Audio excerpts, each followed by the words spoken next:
সোনারপুরে চাঞ্চল্যকর চুরির ঘটনা। রাজন্না হালদারের বাড়ি থেকে উধাও নগদ টাকা, বিদেশি বাইনাকুলার আর দামি নানান সামগ্রী। বৃহস্পতিবার বিকেল 5টা নাগাদ জামাকাপড় কিনতে বেরিয়েছিলেন পরিবারের সকলে। ফাঁকা ছিল গোটা বাড়ি।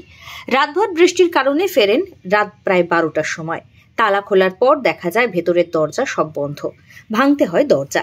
ভেতরে ঢুকতেই চোখে পড়ে ভয়াবহ চিত্র। পেছনের বেডরুমের জানলার গ্রিল ভেঙে পাল্লা ভাঙা, ওপরে আর নিচের ঘরের আলমারি গুড়িয়ে গিয়েছে। খোয়া গিয়েছে 40 থেকে 45 হাজার টাকার সঙ্গে বিদেশি দামি জিনিসপত্র। এই ঘটনার নেপথ্যে চক্রান্তের অভিযোগ তুলেছেন রাজন্না হালদার। খুব অপ্রত্যাশিত। আমরা সোনারপুরের 56 বছরের বেশি বাসিন্দা, মানে আমার দাদুর আমল থেকেই বাড়ি তৈরি হয়েছে। তো 56 বছরে কোনোদিন এইরকম, এটাকে ঠিক চুরি বলা যায় না, এটাকে ডাকাতির প্রয়াস বলতে হয়। তো 56 বছরে কোনোদিন এরকম কিছু ঘটেনি। তাই সত্যি আমরা খুব অনাকাঙ্ক্ষিত একটা জায়গায় পৌঁছে গেছি এই মুহূর্তে।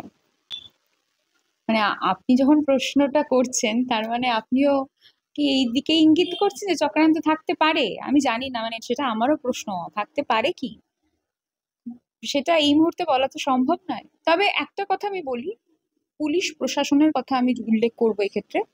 তৎপরতার সঙ্গে কিন্তু তারা কোঅপারেট করেছে। ইতিমধ্যেই ঘটনা তদন্তে নেমেছে সোনারপুর থানার পুলিশ।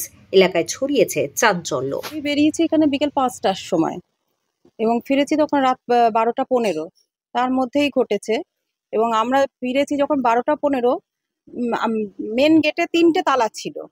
এবারে তালা খুলে ঢুকেছি যখন দরজা ধাক্কাচ্ছি, দরজা খুলছে না। তারপরে রাজন্নার বাবা ভীষণ জোরে মানে লাথি মেরে মেরে দরজা করে দেখে খিলটা উঠে গেল। মানে তখনইও বলছিল তাহলে ভেতরে কেউ আছে। খিলটা খুলে গেল। খুলে এসে এবারে ও ভেতরে এপাশ ওপাশ সব দেখে কোথাও কিছু বুঝতে পারছে না যে কোন দরজা খোলা। এই ঘরে ঢুকে দেখে তখন এই জানলাটা, এই গ্রিলটা এইরকম পেছন দিকে ঠেলা, আর এইগুলো কাটা। আর এই জানলা আমি বন্ধ করে দিয়ে গেছি, ভেতর থেকে ছিটকিনি দেওয়া জানলা। তার মানে কি, যে এসছে সেইটা খুলে এর ভেতরে উঠে মানে জানলাগুলো এমন ভাবে মেরেছে জানলার স্ক্রু গুলো খুলে গেছে। এবারে খোয়া গেছে আমার প্রায় 35-40-এর মতন। কালকে আমি এখন আস্তে আস্তে মনে পড়ছে আমার কি কি যাচ্ছে। টাকা ছিল, ক্যাশ টাকা, সেটা গেছে।